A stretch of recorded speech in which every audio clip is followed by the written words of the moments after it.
Hey, everybody, just finished up Kelly Link's Book of Love. This is a chonker. I believe the physical book is about 600 pages. I listened to the audiobook. Shout out to Libro.fm. Yes, I know the book is out now, but I actually had the advanced listening copy. I'm just behind. There's just too many good books coming out right now. I can't keep up with everything. So, what is this book about? This book focuses on three teenagers, but also there's an entire cast surrounding them. But the main three teenagers are Mo, Daniel, and Laura.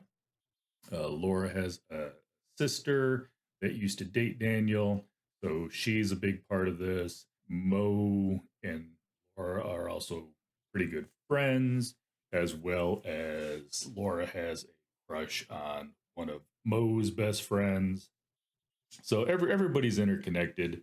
It's a small town. It's supposed to be. It's a place called Love's End, which does not exist as far as I can tell, in Massachusetts. A little seaside community, and of course, as high school is, everybody knows everybody. So no big deal, right? Except for the fact that Mo, Daniel, and Laura have been gone. They disappeared about a year ago. It presumed dead. Nobody knows what's happened to them. But now they're back. And yeah, it only gets weirder from there. They have a assignment from a couple of really odd people.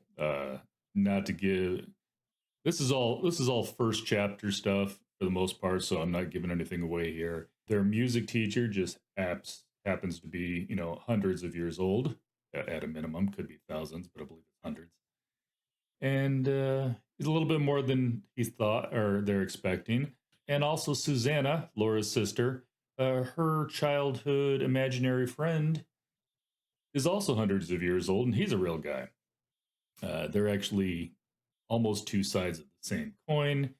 They've known each other forever. They are working for another entity, which I'll let you discover as you go because she comes in later, and that doesn't give anything away either. But yeah, so they got a couple of things that they're assigned because of the fact that they're back from the dead, but they kind of want to stay back from the dead. And that's just not going to be an option for everybody the way things currently stand. So they've got to find out how they died. They have no memory of this. And they've got to figure out how to use magic. A little bit high on the difficulty scale as assignments go from your music teacher. But here we go. Anything else is going to be a spoiler.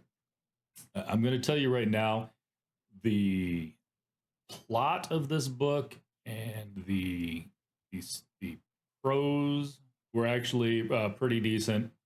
I don't normally do reviews on a book that I don't give at least a three. And if you saw this from Goodreads, you know that I gave it a two. But the reason I'm doing a review is because I'm going to tell you why I gave it a two, because I think for some of you, it's going to be a three or higher. For me, the two came one, because this is dialogue heavy and I listened to the audiobook, and the audiobook is like almost 24 hours long. But when you get dialogue heavy, you get a whole lot of this is a story Daniel said, Mo said, Laura said, Mr. Annabin said, just the saids back and forth. That's just a me problem. So I don't have any. I'm not marking it down for that. It just personally that pulls it down for me, especially because, of course, in an audiobook, the narrator, as they should, are doing different voices for different characters.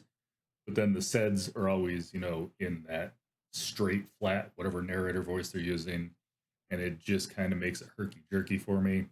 The other issue I have with it, and I'm not a prude, I don't mind a little spicy scenes here or there. And I understand why I believe the author did it. These are teenagers, and so she's very much trying to put us in that teenager's spot. I would not consider this a YA book. Maybe I'm wrong. I don't think it was published as a YA book, but I would not put it there. But they kind of have that. They have a different look at it than we as adults would.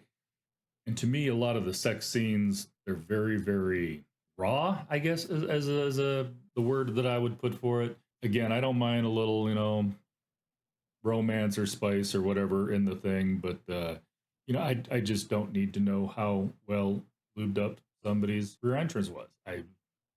It took away from the story for me.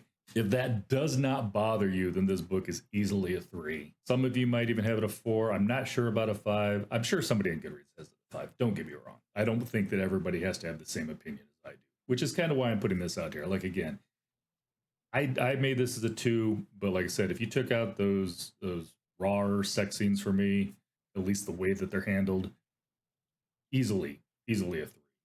So this is a personal opinion, which again is why I'm letting you guys know so you can make your own decision. But yeah, the storyline itself and the way things played out in the end, I actually kind of enjoyed. There's a few things in there, a few plot devices that she used that I definitely enjoyed, but you've come up on those during the story, so I don't want to give those away for you. I think it would really take away from the story if I did.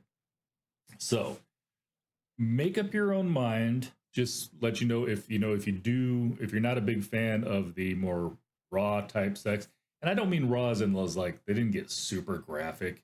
It's just the words and stuff and how it was described. And again, I know what she's doing there. For instance, she does have a scene. This doesn't give anything away, but Mo, for instance, his grandmother is a romance writer. And so at one point he's asking a boyfriend of his, if they'd ever actually called, how romance books are, certain body parts with certain euphemisms. Like, did you ever call it a sugar stick? No, I could not say that with a straight face, but you know what I'm saying. Anybody who's read a romance novel, you know exactly what I'm talking about. They have to come up with certain words to describe certain things. Yeah. Anyhow, there you go. But like I said, over and all, if I split this out into like plot and stuff like that, there are definitely parts of this book that are 3 or 4. Just the constant, as an audiobook, the constant he says, she says, they say was a little bit jarring to me, and I really could have done without because they're not sexy. It's not sexy scenes. It's just sex scenes. If you know what I mean? Which is completely different. Personal opinion, I didn't need that. The 2 for me, I definitely wouldn't reread this. That does not mean I would not be willing to read something else by Kelly Link. Like I said, I think she did a very good plot, very good story, very good twists and turns here and there. Overall, if you get rid of the bad parts, this would be a 3. And that's it. All right. Thanks for watching. Like I said, you feel free to make up your own mind. You feel free to disagree with me. I have not the only opinion on the internet, but that's how I felt about it. And I will catch you guys after the next book.